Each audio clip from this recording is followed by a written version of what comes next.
Dancing Through It podcast is dance educator extraordinaire, Catherine Andersen. Catherine Andersen is a career dance instructor who teaches beginners all the way up to students who are in their pre-professional training. She currently teaches contemporary, modern, ballet, and PBT, and works both at R&B Dance and Theater Arts and the Happening Dance Company, both which are within the Lower Mainland of British Columbia. Catherine holds a BFA dance major from Simon Fraser University, as well as a dance diploma from Grant MacEwan College. She's also certified in the progressing ballet technique, as well as Pilates mat work. So she has a lot of information and understanding to share with her students. Catherine worked as a professional dancer for a decade and toured as a professional dancer throughout Canada, the United States, and Europe. I am so pleased to have Catherine on the podcast today. We had a fabulous conversation about our experiences in post-secondary dance training, as well as how to stay creatively inspired when you feel like you have to sort of churn out work in the studio dance environment. And that's not always how it feels, but it can sometimes. So Catherine is so thoughtful and compassionate when it comes to educating dancers. And I really enjoyed our discussion today, and I hope you will too. So without further ado, Catherine Andersen. I'm so excited. I do have to say, as we kick off, hello, welcome to the Dancing Through It podcast. I'm your host, Leslie Kuny. That feels so uncomfortable to say. It's all right. I'll get better at it. I do have to say that I think that the impulse for me to really get going on this was something you posted on Facebook a few weeks ago, not even maybe a few weeks ago, maybe literally like 10 days ago, and you're always doing this. I will get to introducing you and like having you talk about yourself too, but you're just always so curious and compassionate, and you feel, for me, it feels like you feel very safe to say, hey, gang, here are some things I'm thinking about. Where is this resonating with the community? And you had posted something like that on Facebook about like strong feelings about stories in contemporary, which I was like, amen. And yes, hello, sister. My bestie. So one, I think I have to thank you for just kind of pushing me in the right direction to be like, you know what? I think these conversations need to be had. They really do need to be had. And I hope that they'll be listened to, and I hope that we'll create more conversation and community around it. So yeah, thank you. And also for being my first guest, and like, we're gonna give this a go. Oh, you're so welcome. I'm really excited. Thank you for having me. Oh yeah.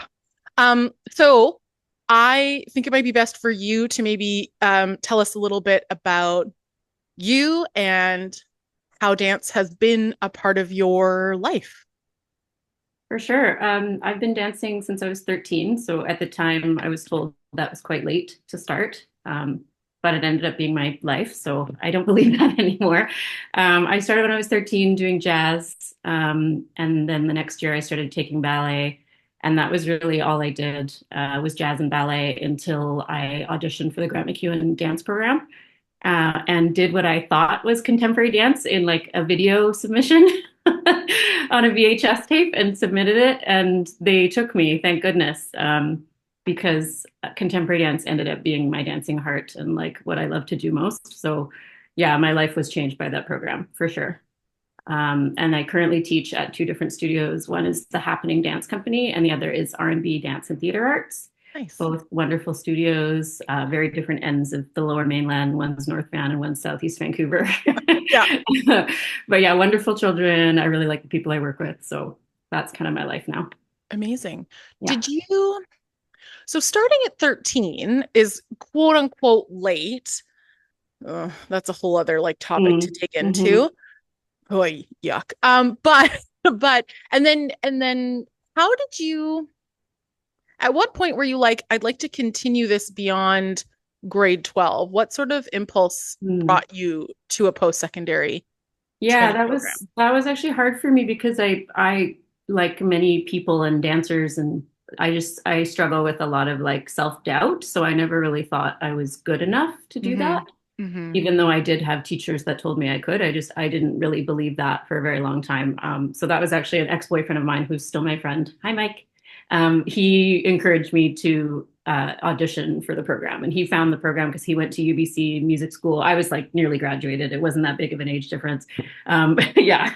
So, he told me to audition. And yeah, he basically just said, why don't you just send the tape in and see what happens? And, Right. and so I did that. And yeah, I still think throughout my entire time in post-secondary education, I had a hard time believing I could do this because I did dance professionally for 10 years, but it took me a long time to get there. So Isn't that funny? yeah. Now, oh my gosh. So, full disclosure, we had a really great like back and forth chat yesterday on Facebook, and we're really like, oh my gosh, there's so many things to chat about, and I knew it was going to be so um effortless. And please keep me on track. Sometimes my squirrel brain can kind of take me places, but can you talk a little bit more about not feel, I mean, I guess I shouldn't assume, but maybe it is that idea of starting late and that Mhm. you're sort of behind and that you never let those feelings of like not good enough or like persisted. And now as a teacher, like, does that inform Mm. your teaching practice at all? Like your experience above like not enoughness, even though, like you say, you worked professionally, which is like Mm. incredible and so rare. Can you speak on that? Yeah, absolutely. Yeah, I do think it gives me a special kind of compassion for children that don't believe in themselves very much. I do think also as a dancer, I really struggled with picking up choreography. I could get it once I had it, and once I had it, it was great, but it was just the process of retaining information Yeah. was incredibly difficult, and so I have a lot of compassion for that. Um, yeah, I don't know what to say in terms of the self-doubt thing. I think that is something I've always had, and I think I just have to work really hard against those voices that tell me I'm not good enough. I don't know. I don't know what to say about that one. I think starting late didn't help, but I Right. also didn't my family was wonderful, but we weren't like necessarily a family I wasn't pushed to do things. Um, Hmm. I got to do things of my own choice, which I'm very grateful for, actually. Like I could decide if I liked music lessons or not, and if I wanted to quit, I would quit. And I did quit every single thing that I did until I found dance. So Nice. yeah. I think that this is like maybe another topic for another day because I could go into it at length, but I'm always so curious when I hear people who gravitate to dance or have been doing dance, they do have some, well, I'm not saying that this is only something that dancers experience, it's a human experience as well, but the idea of not feeling good enough. And I don't know if you resonate with any like perfectionism tendencies or black and white thinking or A type personality. And I always kind of joke because I don't know, also as an educator, if you see this, I really resonate with those labels. And then while I'm teaching, it's almost like I'm looking back in time at myself sometimes at my students and I'm like, whoa, whoa, whoa, whoa, whoa, whoa, whoa. Like, I don't want you to be on this side of life Mm. with all of that still the way that I'm only healing sort of like, in my mid 30s to early 40s. Do you see this should be like the one question I ask everybody. Do you think that dance creates perfectionist A type black and white thinkers, or do you think it attracts perfectionist black and white Mm. A type thinkers? Or option C, is it a combination of both? Do people with those tendencies gravitate towards the art form because of what it is? And then it can exacerbate? Like, I don't know if you've ever thought about that, but it's something that really is on my brain a lot. Yeah, I've never heard it framed that way because I've definitely heard the perfectionism piece of dance. I mean, we all know all my friends who are in dance are like that. Like it's the perfectionism is part of it, and I think that has a lot to do with the training, Yeah. and how we're critiqued constantly, and we're taught to be like grateful for critiques and always trying to be better, and that's part of the training, I think. And in terms of black and white thinking, for me, not necessarily. I grew up in a family that was very critical thinking. That's one of my pleasures is picking stuff apart. So not for me, but I will say like with some training with some teachers, I definitely started to feel that in myself a little more like this is the way this is and this is the way that is. And I'm really trying to undo that in Right. myself because like here's something I shouldn't necessarily say out loud because it might contradict what some studios want to teach, but I don't think you have to take ballet to be an amazing contemporary dancer. I think it can help for certain companies, and I think for a certain style it may help, but if you look at a lot of the contemporary dance that's happening today, I'm like, you can teach people to use their feet and stretch their legs in contemporary class. You know what I mean? Like that's if not as if that's the only thing ballet does, which it doesn't. Um, Yes. but you know what I mean? I feel like that was kind of a line of thinking that emerged, like, that ballet was the basis, quote unquote, for all dance, which makes no sense. Yeah. And Okay. I love ballet and I teach ballet, Yes. but to me, Yes. that's a fallacy. So Okay, let's dig into that because yeah. I am obsessed with that idea and like ballet teachers, I guess just plug your ears. But and again, like I think I actually appreciate ballet much more as I got older. And I love to teach it now. I'm like shocked. But there is this idea of like a hierarchy perchance, or Mm, like you say, like ballet, we've been told, right? Like ballet is the basis of dance. And it's like, well, but not of hip hop. And if you know your yeah. dance history, which you may or may not, depending on what sort of training you've had, like I'm like, you know that the contemporary is like a branch of modern, which was Mm, literally created as the antithesis mm. to ballet. The Like they were ballet. really Yeah. like looking at ballet, we're like tutu gone, point shoes gone, fairies Yeah. gone, like Yeah. narrative story gone. So I think it's so interesting that that there is this encouragement uh to train in ballet if Mm. maybe a student wants to be more in contemporary. I don't think that's I think it's a Yeah. And spicy it also idea, but puts I'm a on lot board. of onus on ballet teachers to, you know what I mean, to like make kids stand there just straightening their legs the whole time. I'm like, why aren't like a jazz teacher can teach that, a contemporary teacher can teach that. Like those are things you should learn in any class. But I think there's just sort of this mindset around like you learn it in ballet. And uh, I think you can learn to brush your foot on the floor in jazz or in contemporary. Like none of those all should have those skills. So yeah. Oh, 100%. But also, and then I go down a hole of like, well, but then the jazz teacher or the contemporary teacher needs to have that knowledge and Mm. awareness to be able to pass that on Hmm. to the kiddos. Like, how do you integrate And that? yes, absolutely. And also the time. Like, if sometimes I get an hour class to teach ballet and I'm like, okay, the bar's 15 minutes. That's not enough, in my opinion. But Yes. like, that's sometimes I'm like, I can't have these kids standing at the bar the whole time. So, No. and also with like, if you're teaching jazz or contemporary or something, you have to choreograph a dance and probably for ballet too. You know what I mean? Like, that's Yeah. just the way studio structures are set up. I know when I was younger as well, I had great teachers too, but they didn't necessarily have the time because we had to do like competition performances and we had to pump out dances and Yeah. like as much as every teacher would love to teach like all technique all the time and then have a separate class for choreography, like the structures of studios don't always allow for that. So, Yeah. Well, that's like a gorgeous, perfect, beautiful segue to maybe talking a little bit about what it's like to be teaching in a studio. And multiple studios. A lot of dance teachers are considered contractors, so aren't employees.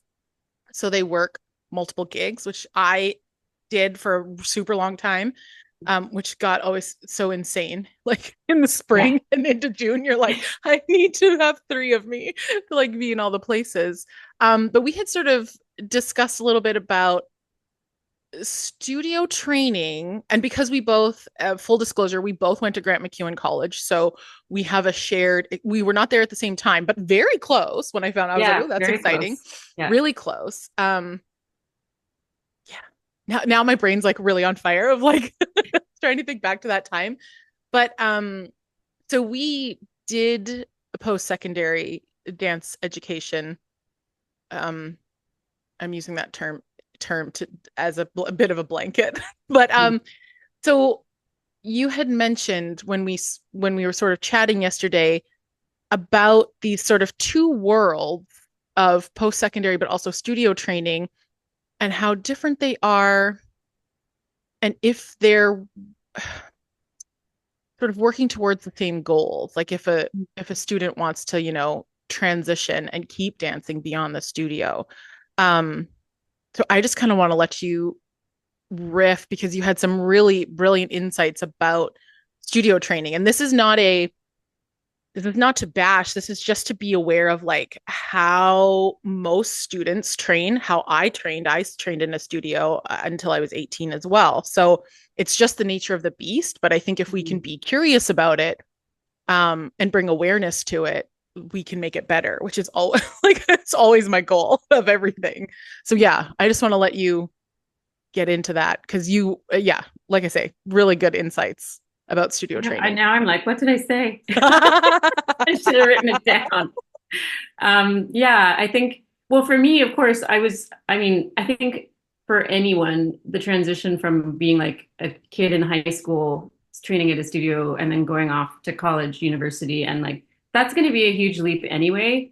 So for me, it was like very disorienting and a completely different planet. And to be honest, I was brand new to dance. When I think back on it, I'm like, okay, what? I was 20. I'd started dancing when I was 13. I really only started like intensely training when I was 15. And even then, it wasn't as much as a lot of like conservatory kids or you know what I mean? Like, so I was very like it was like 5 days a week of dance all day long. Like, you Yeah. know, I Yeah. almost quit in my first week because I was so overwhelmed. I'm Yeah. glad I didn't. But Right. I think like that's, those transitions are a lot. Like, and I think that the academic mindset of dance, it ended up suiting me quite well in lots of ways. I do come from an academic family, but I've never identified as being academic because my parents were all like English teachers and stuff. And Hey. yeah, it's just, I don't know, I danced. That's what I did. Right. Um, and it didn't feel, at the time, I didn't think that was academic, but now I do think it is. Um, yeah. So I think just like the way dance was framed in an academic setting is not something that was really discussed at the studio level for me at the time. I get the feeling different studios will do different things, but the format I was familiar with was train in the studio, do several competitions a year, and that was my main performance experience, and then one recital at the end of the year. And I know some people do two recitals or three recitals, like it depends on the studio, Right. but that was the format I was familiar with. And I did talk to some people that did more training just for like shows and they didn't compete. Hmm. And for them, they felt like they were barely on stage. Like they Yeah. didn't do a lot of stage experience. So I'm like, and for so many reasons, grateful I did competing. And also I met people in the community. Like I met like Tiffany Tregarthen at competition. She probably doesn't remember me, but she like runs Modus Operandi now. Yeah. And she was so nice to me. And I never forgot that. You know what I mean? I tell Yeah. my students that all the time. Like when you're at competition, like be nice to people because you'll meet people from the dance community you're going to train with. And I did. I met lots of people, and it's kind of a way to experience stuff outside of your little studio bubble. Yeah. But that was my experience, and so college was different. Yeah. Yeah, I'm sorry, I'm on a bit of a tangent now. So now I'm so here for every tangent. That's like my life and my brain all day, every day. Um, yeah. And I think too, if we can speak to Grant MacEwan's program, as opposed to, I also attended Simon Fraser University, and I yes, remember the switch from Grant MacEwan to Simon Fraser, and it felt very different. I that went was from, hard. Yeah, yeah, yeah, like, because at Grant Mac, we really were dancing like yeah. nine, not really 9 to 9, but like most of our day was full of dance, whether it was tech class, rep class, composition, like choreo, Competition, yeah. Mhm. anatomy. My favorite. If you know, you Yeah. know. Everybody gets to see the muscle bodysuit. Um, which like now I kind of want, like for I real. know, right? Get That it? would be great.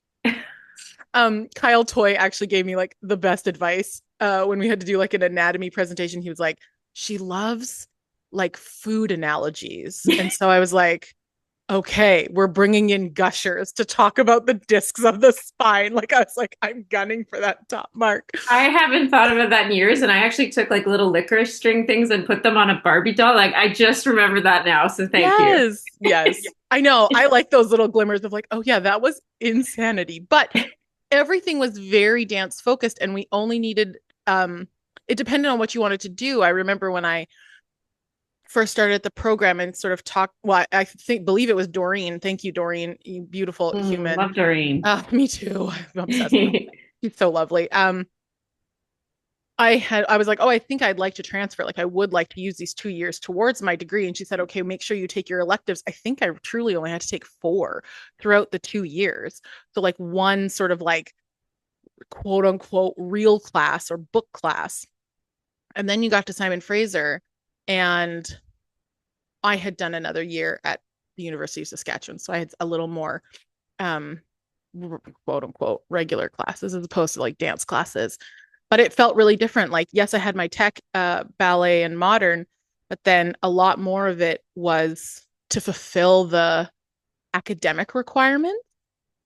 And so it felt very different from Grant Mac felt like a conservatory program where you were really focused on the Oh, dancing. All you're good. back now. Sorry, I Great. lost Oh you for no. a Oh, that's all good. second. Um, yeah, Grant Mac felt more like a conservatory and Mhm. performance based, like really focused. And then Simon Fraser was a little more academic. Was that also your Mm. experience? Yeah, it was. It definitely was. Also, too, just the kind of technique training they would do was like more traditional Graham, Yeah. very specific Graham syllabus. Like they had a Graham company member, Mr. Hmm. Judith, and then Cunningham with. I think Heidi did some Cunningham-esque stuff, like Yeah. via Dan Wagner, but it Yeah. wasn't actual Cunningham purist stuff. So No.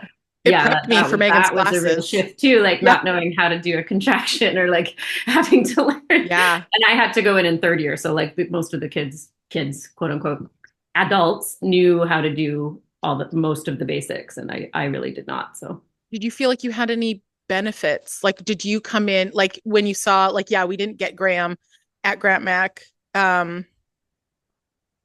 but did you feel like you had any superpowers that you had got from Grant MacEwan that you saw maybe weren't as strong in the SFU students?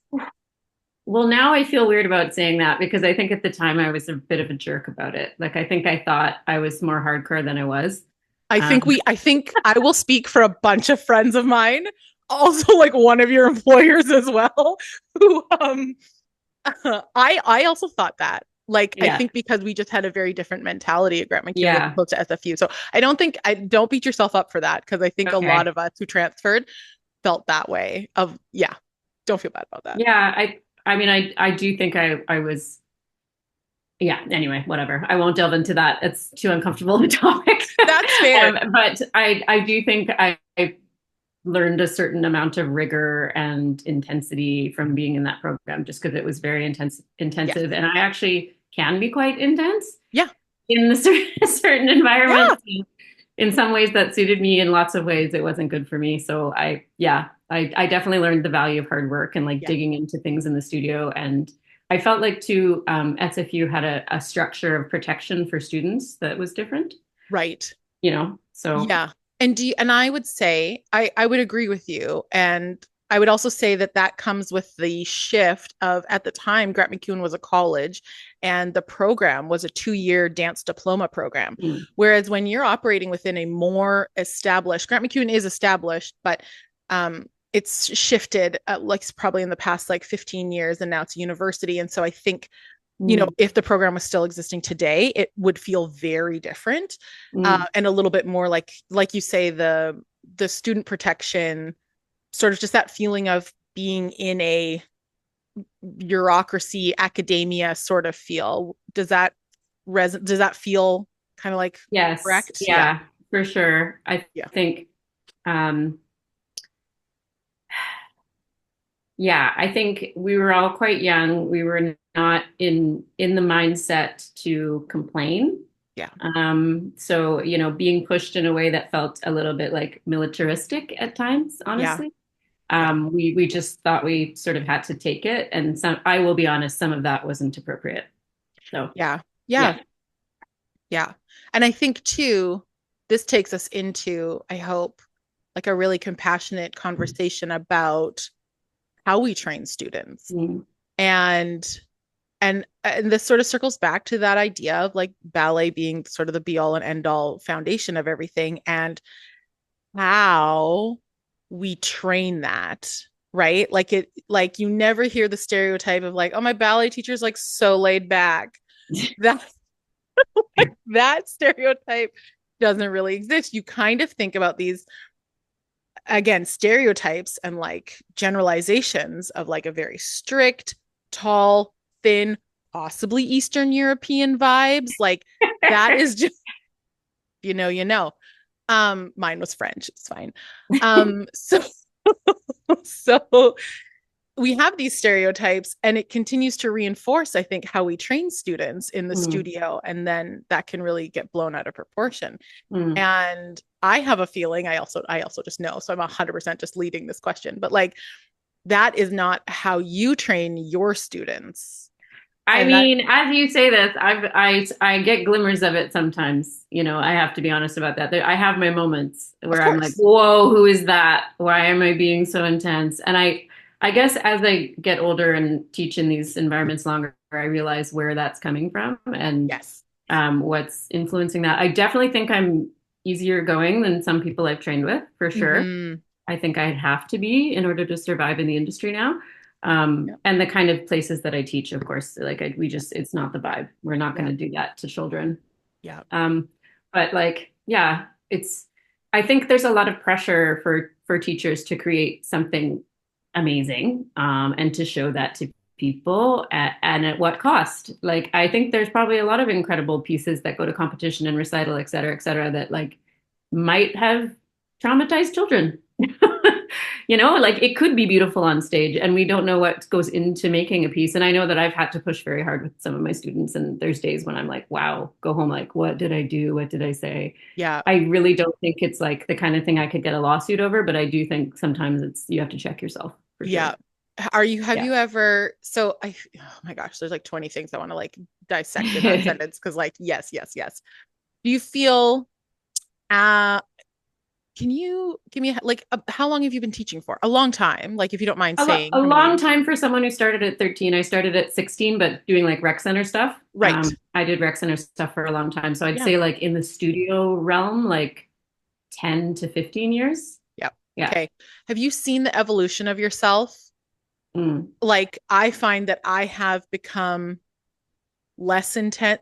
My students will be like, "Who are you? Like, who were you at the beginning?" But like my mindset has really changed from when I first started teaching to now, which I think goes with confidence. But I also think I've like my intensity or how I approach class or how I approach, trying to get things out of my students or get them to recognize, things has really eased. Do you find that as Mm. well?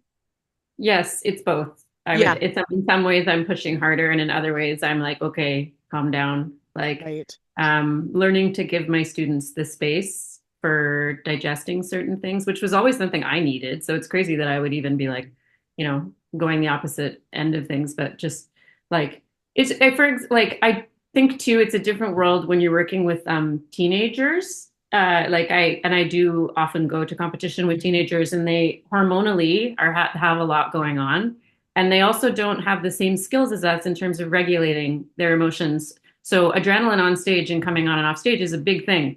Like, and I see a lot of meltdowns, and a lot of them are cool as cucumbers, and it's fine. And then sometimes they're cool as cucumbers for years. You've known them since they were 6, and all of a sudden you're like, what's happening? They're not calm. They're not cool as a Yeah. cucumber. And you're like, is this me? And you feel like you're taking it personally. And you're like, Yes. okay, how do I create a safe environment for them before they're going on stage and after they get off stage? And then if it doesn't go perfectly, quote unquote, like, how can you support that? And like, Mhm. I don't know.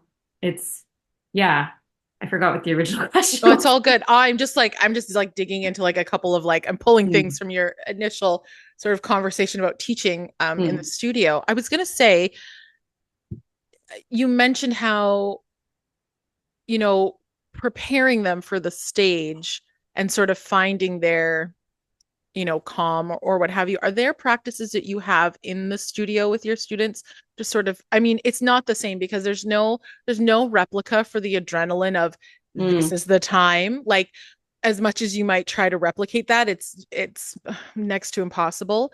But are there tools that you offer your students in terms of setting their mindset for Mm. performance when you're in the studio? Yeah, we've talked about it for sure. With smaller children, it's framing them like if we're going to competition, for instance, I'm framing them for the expectation, which is supposed to Right. be none. Don't Yes. expect anything, like, and be grateful, of course, if something great happens. And if it doesn't, we don't say nasty things about people we compete against. Just sort of framing the environment a little bit because it's Yeah. it's intense for their emotions, that is for especially for younger children. Yeah. And I fully understand where the feeling comes up, but also we talk about breathing and things before they go on stage, or like just things about how they can get up on their leg and how it's different when the lights are shining in your faces and practicing standing on one leg and closing their eyes and like, getting centered, like things like that. Because you're not Right. prepared for how wobbly you'll be on stage. Like, And then your adrenaline just like coursing. It's like, have I ever yes, had control of myself ever? Never. yes. No. In my experience, and I've only come to realize this in the past 5 years, is every student goes 10 times faster on stage. Like musically, you're just like, what is happening? Like we went over all of this. But once their heart is pumping like that, like they'll go crazy fast. And you're like, Yes. sometimes Yes. have to talk to them about like if that does happen, how you can catch up. And like if it's a solo, it's like whatever, you just go with it. But if it's a group piece, like really listen to the music, really pay attention, watch each other, like yeah, all of that stuff. Yeah. Yeah. Yeah. I think you're so correct in framing the expectation. And that's sort of like building, I think that's where we build and reinforce culture. Mm, Um, and sort of like the culture of the theater and respect as opposed to just doing it because like, oh, this is what we were taught to do. It's like this mm. is why we do the things. Right. Yeah, Um, that's a really important piece actually, because I often wonder how I can teach like children to be ethical or like like we just to be like ethical people and compassionate people. And that's like such a big job. And it's not only my job, it's everybody's job, but it's like, yeah, I don't you have to kind of model that. So Yes. Yes. Oh my gosh. My soul just got so lit up because it is true. I think that part of it is we can, you know, explain to students the expectations and how to do things, but I think you really hit the nail on the head when it's we have to model it. And mm, I've seen, and I think I've ooh, spicy. Let's do it.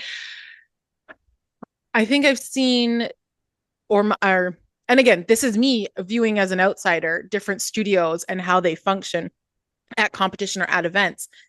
And when I see really strong leadership that really walks the walk, um, and like lives their values, I see it in their students in real mm, time because I know that all the teachers are saying clap for everyone, be polite, mm, step forward, curtsy bow, all these things that we mm. do as part of the theater. But like, That's a performance though. Yeah. yeah, yes, yeah.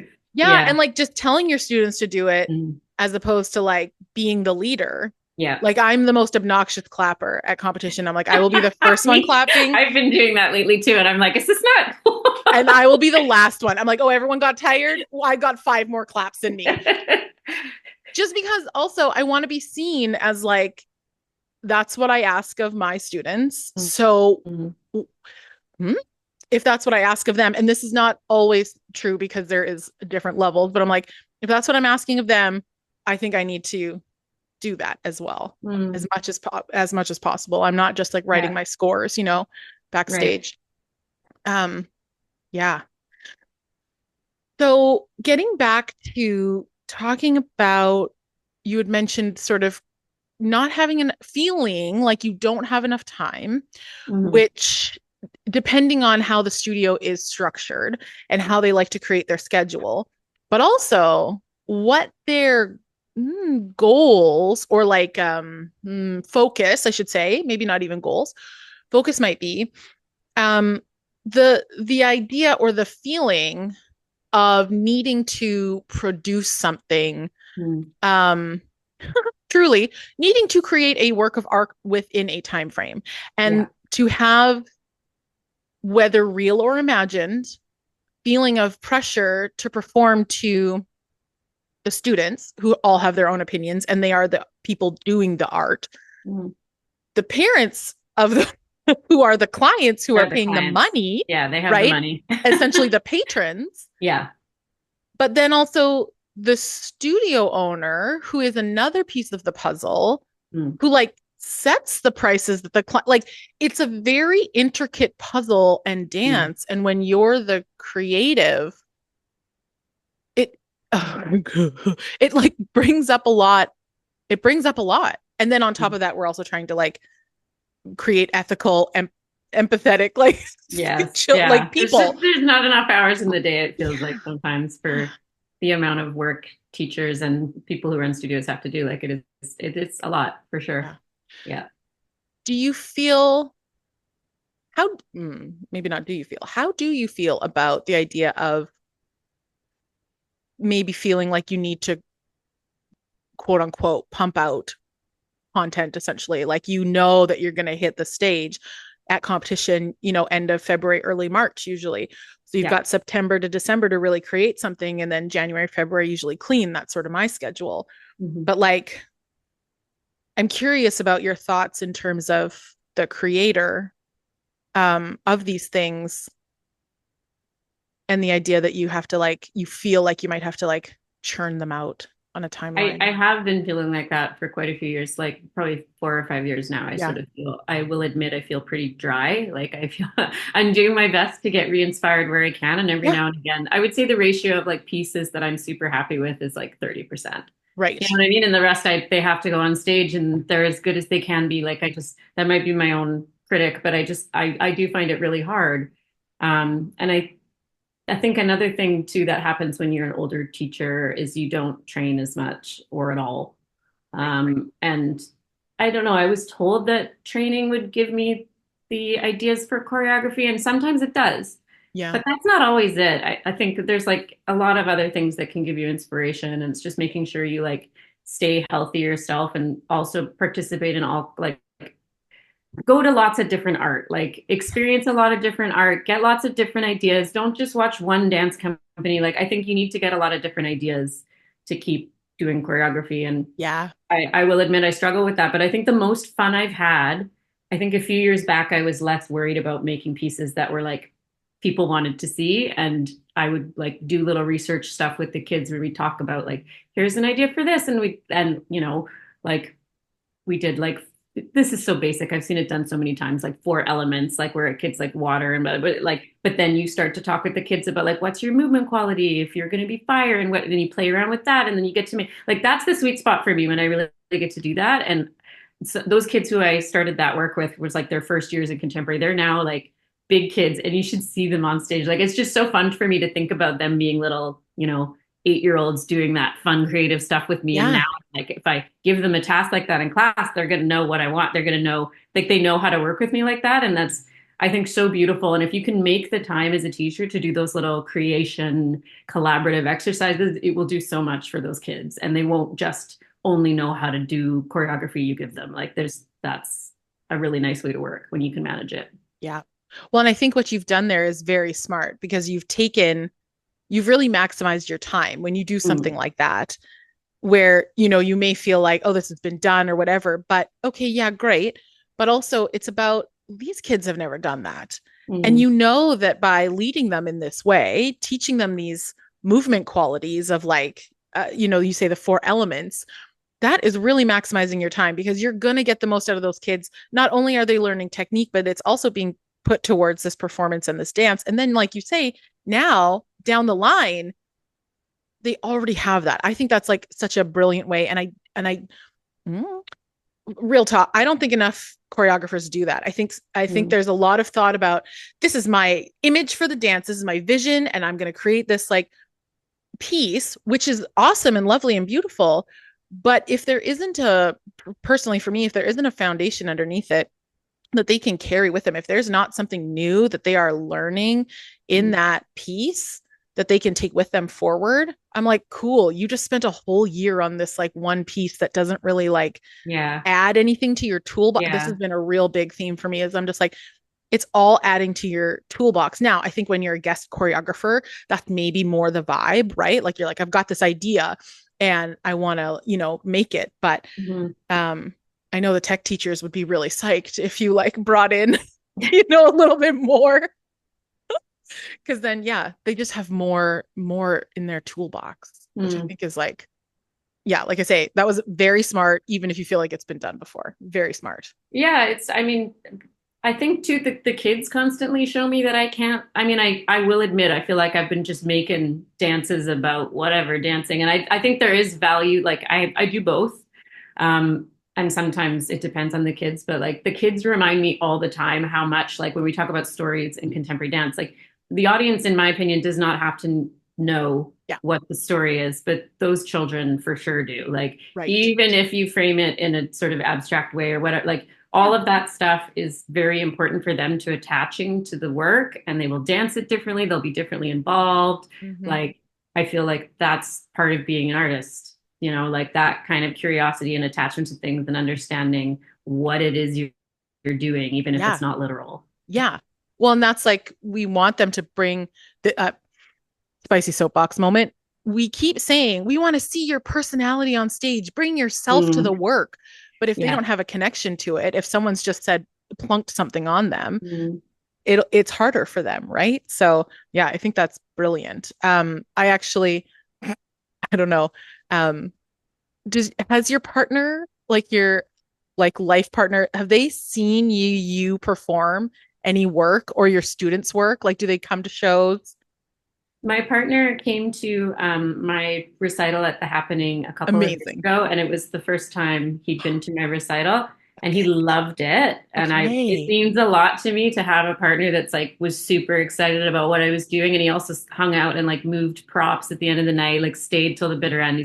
He's a very good man, so I appreciate that a Amazing. lot. But he's actually never seen me dance because I haven't performed in a long time. Right. So, I was curious to know because as you were saying about like it doesn't really matter if the audience mm, knows what the story is or if there is like a very overt story that the audience can pick up is that's obviously something that's like very deep deep in me as well. And so I my husband I mean I met right out of Grant MacEwan so right. he saw me at SFU and would come to shows and if I had homework I'd have to go to a show and bring him with.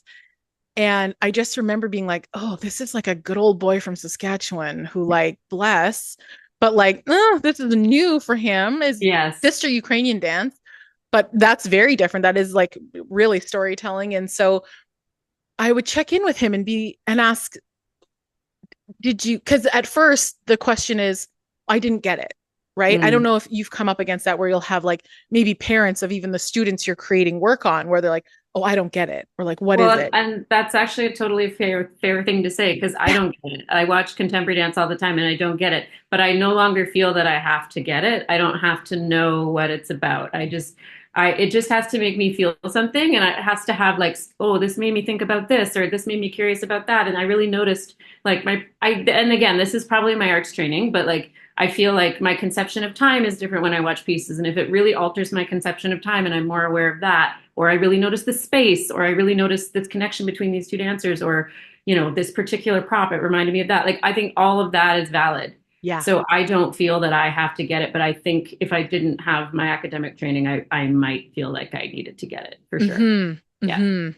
Yeah, it's literally like, what are you observing? It's not Yeah. necessarily, yeah. I use that word a lot. I'm like, what did you see? Like I ask Mm. my students, like, what did you see? And they kind of come up with something. I'm like, no, no, no, like with your eyeballs, like truly, like what did you see with your eyeballs? It's a good place Like, to start because that is a lot of the piece of it. So, yeah. yeah, like how many people were dancing? Yeah, Mm. all the things that you just talked about. Yeah, and also too, like what Tyler does, poor guy, he's really getting roped into my entire life, but that was his choice.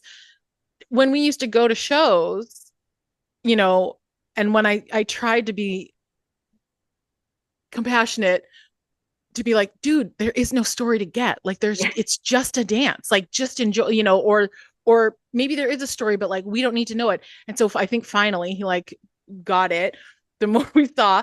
But then I also realized that for him to get into it, as he would watch, he would create his own stories. So Mm. that's something so now because again I'd like never considered that, and now when I create I go, oh, this is my story, but then all my dancers have their own connection to it and their own Mm. story, and then who knows, everybody who's in that audience even though they're experiencing and watching the same piece, will walk away with, an experience through their own lens. Mm. And like some hilarious stories I will never forget. I wish I could remember the dance we saw. I think it was a duet, and there was like a tilted mattress on stage. I think it was here. Anyway, so I asked, because now it's a fun game where I go, okay, Ty, tell me the story that you made up in your head, like about this dance. And he's like, they're farmers. They had to get like just these ridiculous things. And I'm like, oh, it was such an important piece for me to be connected to someone outside of the dance world, to see their like view of it. Yeah, for sure. And I think it's really valuable. And it is important to know how work comes across to somebody that doesn't have dance background. The Yes. thing that irks me is when I get that from an adjudicator, which, like, you know what I mean? Like, I'm totally fine for them to not get the story, but like when they ask, like, well, what does this prop mean to this? And what is that? Like, they want it laid out with a narrative. That's what bothers me because I know that's a person who's trained a lot, and in my mind, in my biased mind, I think you should have exposure to different types of contemporary dance where you don't like that's how I feel. Yes. But I know different training, you'll kind of take performance Yes. differently. So, Yes. but I think it's very important to remember how contemporary dance comes across to somebody that hasn't trained in that. And of course, other forms of dance are going to feel more accessible and be less confusing. And Yeah. I will be honest, I don't go to contemporary shows that often because I don't necessarily leave feeling like, hooray! They sometimes make me feel weird and alienated and Yes. sad. And like, Yes. that's okay. It's just not something I always want to feel on my days off when I'm not in Yeah. the studio. So Yes. sometimes Yeah. I want to leave a show feeling full of joy. And I know that art should have other functions other than just making us feel joy. I know that it's not designed only for that. And I'm more than happy to experience all the feelings. But I think with the amount of exposure I've had to it at this point where I'm at in my life, I Yes. kind Yes. of do want to feel joy. And I think that's okay. So, Yeah. yeah. I think too, when you work in that medium, Mm, yeah.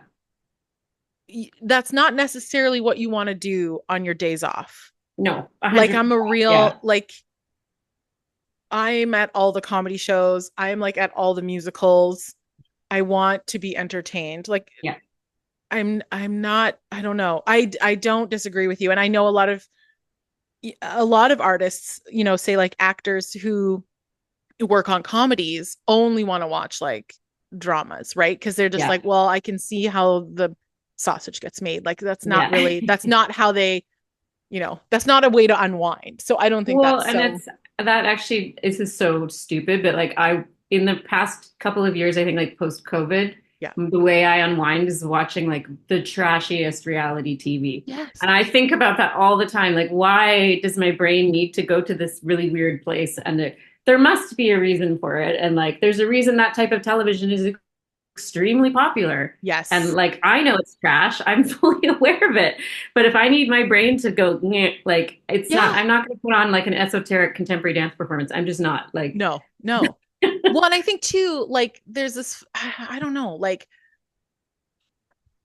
when you look back historically, you're like, yeah, during war times and like very difficult times, we saw spikes in art and going to the theater and yeah. ways to distract. So I think that's Mm, very human. I think that's very normal to be like, oh, this is the situation and like let's be in another space. So that's why, like you mm. say, there's a reason those shows exist. Do you ever find, now maybe not from reality television, but maybe I should not make any assumptions here, but do you get inspired? Like I find sometimes when I'm sort of like logged off, quote unquote, where I'm just like existing in life, where I'm watching, went through a real Bridgerton phase this past summer. Um, and then I thought, oh, this music is so great. Let's do a Mm. Bridgerton bar class, or like, television. The themes, I use so much music from television.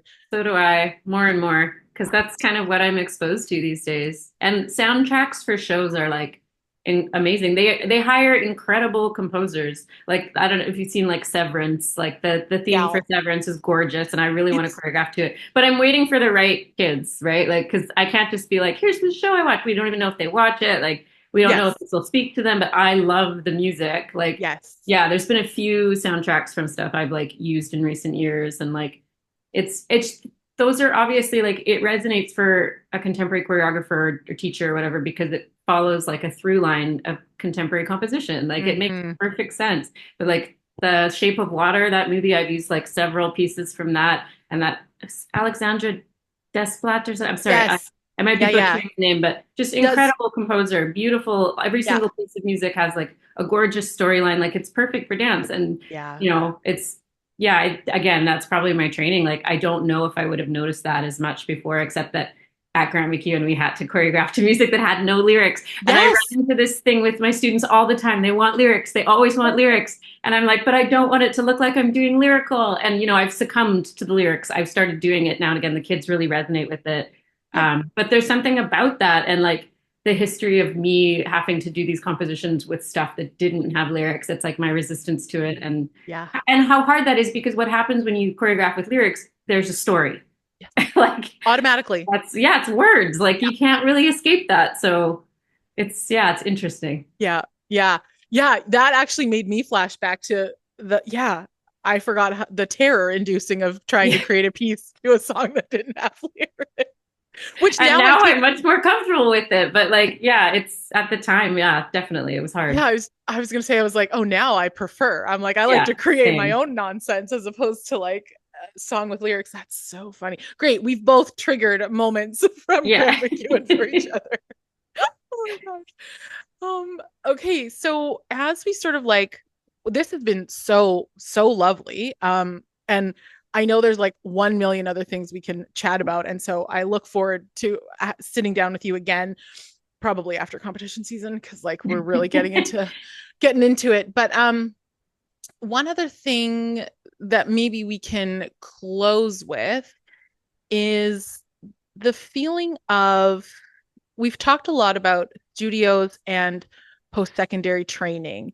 And the reality is that students will train in a studio, most likely, and then go sort of like over this very high hurdle into a post-secondary program. Now, I will caveat this by saying I think that a lot of studios are doing a better job, and the culture it has changed a lot in that we are seeing contemporary dance like at the studio level. When I went from studio to university, that wasn't an option for me. I was also in a small center, so that's part of my thing. But how do you think, or can we, or do you have any like feelings, thoughts, concerns? I would say like, thoughts, feelings, concerns about how do we maybe bridge that? And should we bridge that gap for students who train in a studio and then maybe want to go on to post-secondary? Yeah, I think it may depend on the student and the level of exposure they have to a type of studio. Like, um, I think one of the most difficult things is that dance previously, most likely for some students or most students, you're going to be in school, and then from the hours of 3:30 to 9, Yeah. that's your dance extracurricular training. That's already a lot to balance, but I think the shift for like going into school at 9 a.m. and training all day in dance and also like academics is like that's a real shift in and of itself. So in terms of preparing them, I'm not sure what to say. Like I don't know if there's a way like other than being thrown to the wolves, like to kind of like because I think college and university is a big shift anyway. Yes. But I do try and look for in my students like if there's a type of personality of students that has the type of curiosity that academia offers. Because Mhm. if they just want to train and go on the stage and perform, like maybe they want to audition for musicals or maybe they Yeah. want to do a different type of theater company, but like if they have that real kind of like contemporary dance curiosity where they like love digging into that stuff or like you think that that could maybe be fostered, like that's kind of what I look for. Like yes, you're a great dancer, but also you seem to have like a lot of interest in this kind of thing. Like maybe you thought about a university dance program. Like those are the types of kids I look for that kind of stuff. Like do they have that type of curiosity and also a strong work ethic that's not only dance? Because it's only dance, I think they're gonna have a hard time. Yeah. Yeah, I would agree. And I think that's a really good, maybe if there are dance teachers listening to this, that would might be a really great sort of tool for them if they see that curiosity in a student. Mhm. Maybe one of the students who always asks, like, why are we doing this movement? Me. Yeah. Uh, or it maybe seems really interested in like how to create dances. I think Mhm. I never thought about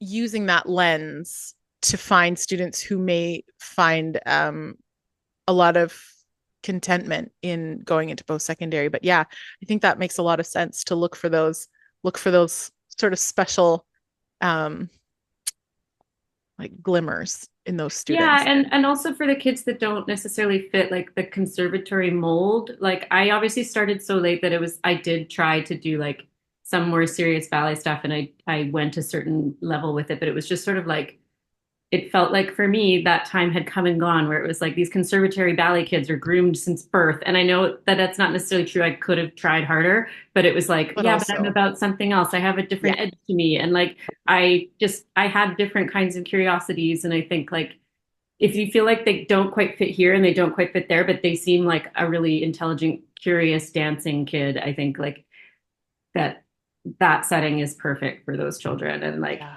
yeah, I think it's just kind of getting to know your students and realizing, where they might thrive for sure. big time. Yeah. Okay, a couple. I want to have this like Mike Birbiglia has the slow round in his podcast, which I adore because it's like a lightning round, which the Myers Brothers podcast has like a lightning round. So I'll maybe refine these as we get going, but this is just the first one. If you could only teach one style of dance, which would never be a thing, but for the rest of your days, what style are you wanting to teach for the rest of your days? Contemporary. What is the best lesson that you've learned through dance? That I am strong and that I can push through hard things. What is I'm going to use the word ugliest. What's the ugliest thing you've recognized about yourself that maybe came forward through dance? Ooh, just one? Oh gosh. We have to be kind to ourselves. I know I'm trying. It's like that's where my brain goes. There's so many. The ugliest thing. Oh, I One think of. it has to be the self-doubt, like the thinking that I'm terrible, that I don't know what I'm doing at all, that I don't, yeah, like the kind of imposter syndrome. Yeah. If you could give one piece of advice to your dancers, what would it be? About what? Just as dancers or As anything. oh gosh. I know it's really open.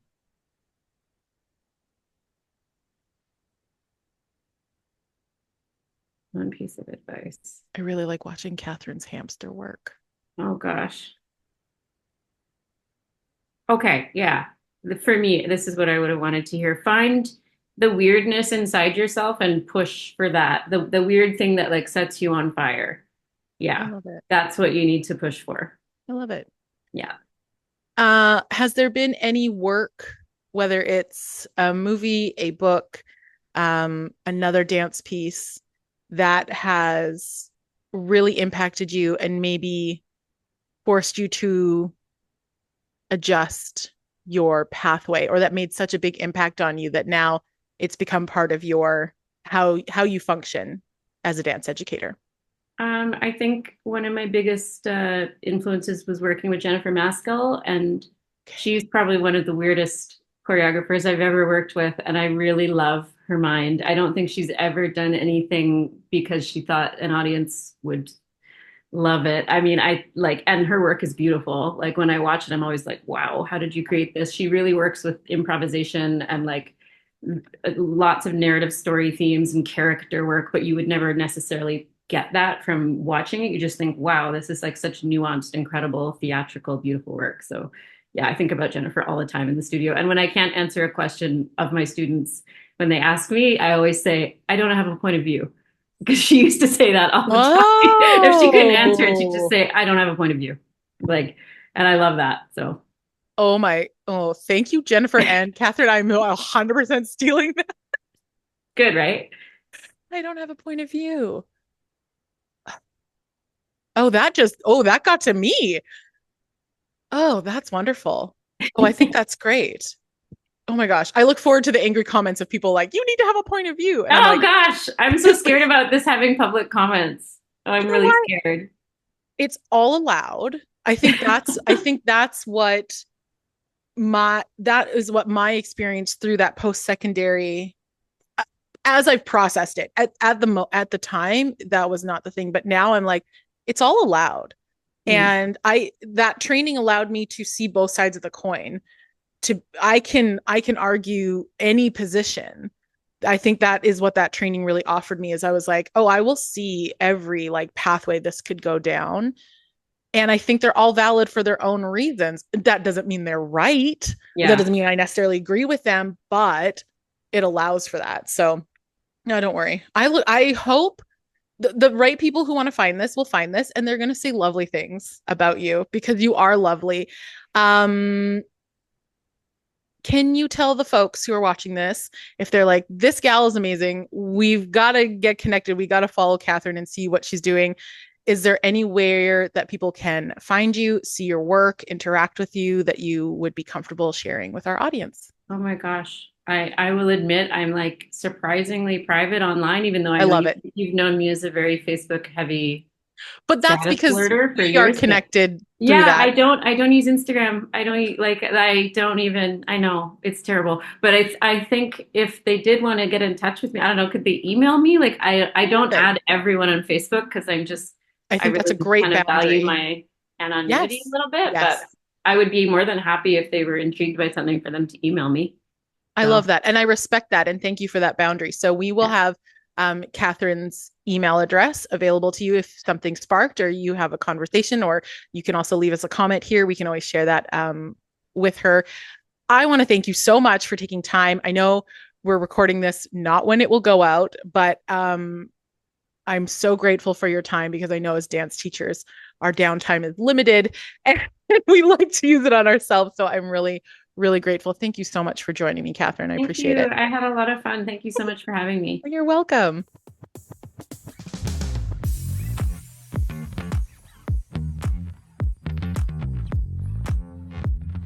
First one.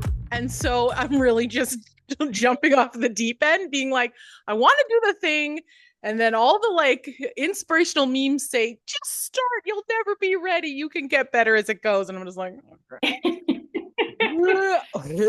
Sounds good.